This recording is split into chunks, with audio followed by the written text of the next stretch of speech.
My name is Alex Kitzen. Also, my friends call me, and on my Facebook, I'm known as AJ Kitz amongst the vintage modified racing world.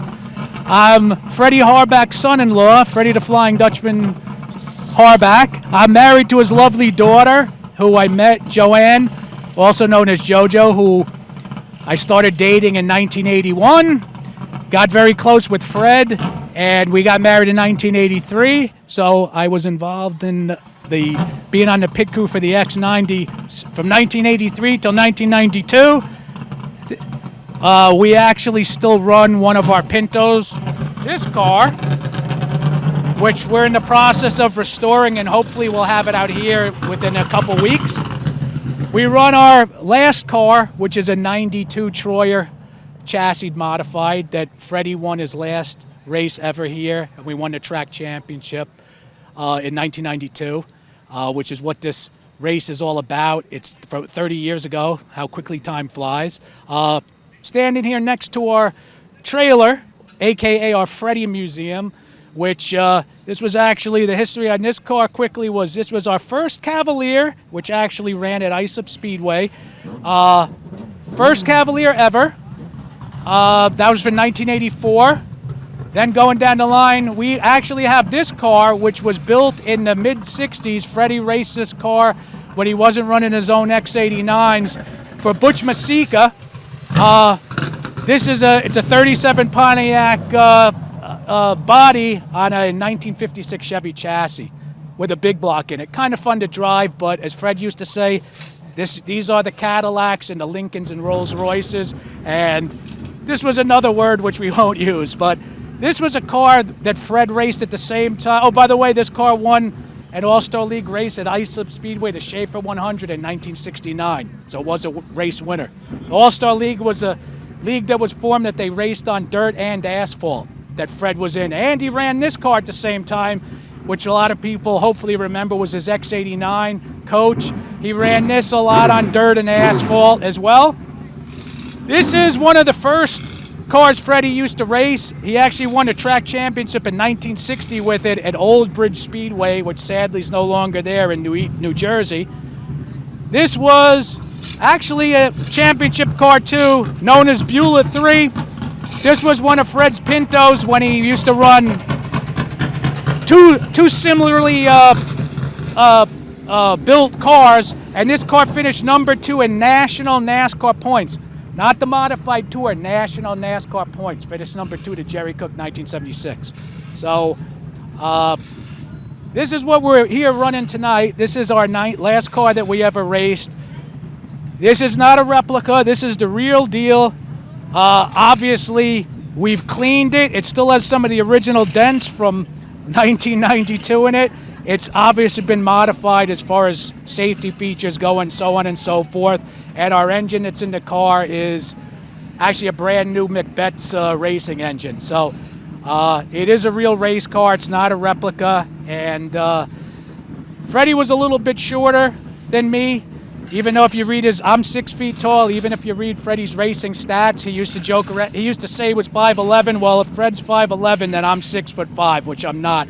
So we did change out Fred's seat, which I have set up at my house in what we call the Fred Cave, which still had Fred's original cigarette burns. If you look inside the car, we even have some of the good luck charms that fans had put in it over the years, including the rabbit's foot, and there's a Boy Scout, or Cub Scout, I should say, tie clip that somebody gave to Fred for good luck. So had to keep that stuff in the car.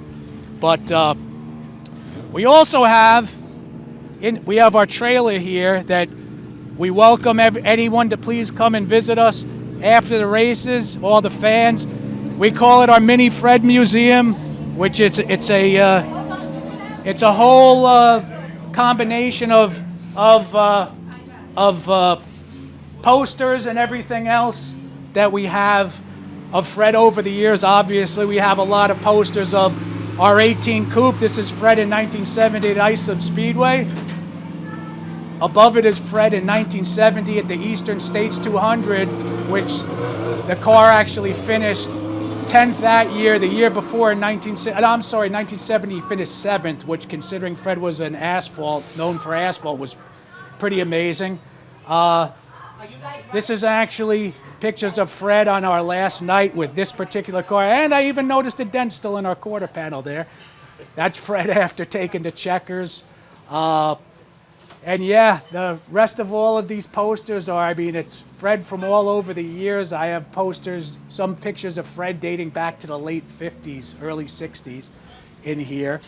And yeah, this is kind of our mobile garage slash museum, if you will.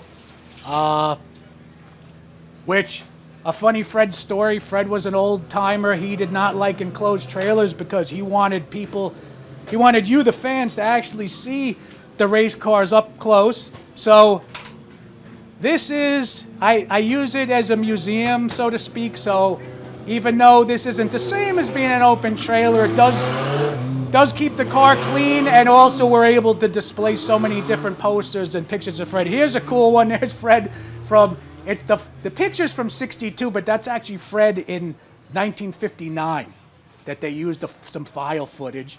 That's All-Star League next to it. These are real All-Star League stars.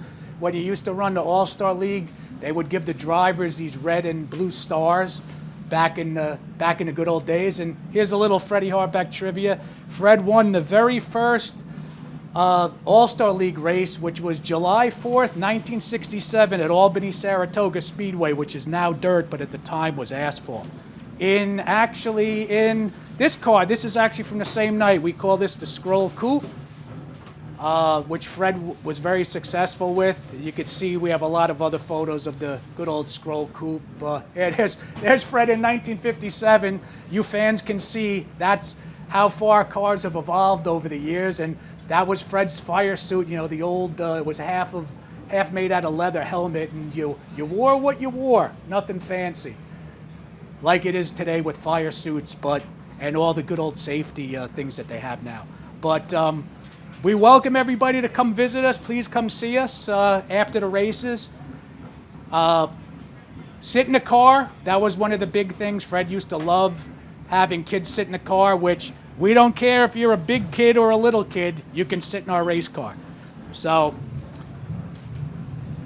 but we look forward to seeing everybody after the races, and I'm actually going to be running this in a 15-lap Eddie Partridge Vintage All-Star race tonight. So should be a lot of fun. We're definitely looking forward to it.